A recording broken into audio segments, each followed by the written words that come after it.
শুধুমাত্র তফসিল ঘোষণা নয়, যেই ধরনের রোডম্যাপ দেওয়া হয়েছে, যেভাবে বলা হয়েছে যে আমাদের নির্বাচনটা এইভাবে হবে, সেভাবে যদি প্রশাসন করতে পারে তাহলে আমার মনে হয় যে ভালো একটা ডাকসু আমরা পাবো।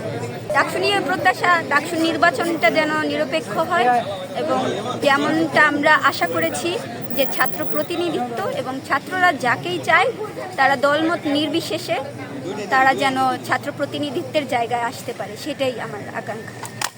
আমার ভোটাররাই বলবে যে আমি কোন পদে দাঁড়াবে এবং আমার ভোটাররাই নির্ধারণ করবে যে আমি কি কি কাজ করব। শিক্ষার্থী হিসেবে আমি মনে করি যে ডাকসুতে আসেন, ভোট দেন এবং আপনারা যদি ভোট না দেন হয়তো কোনো অপশক্তি জিতে যেতে পারে। তো you have to think wisely কাকে বিচার করা উচিত, কিভাবে, সেটা ভেবেই এবার ভোট দেওয়া উচিত।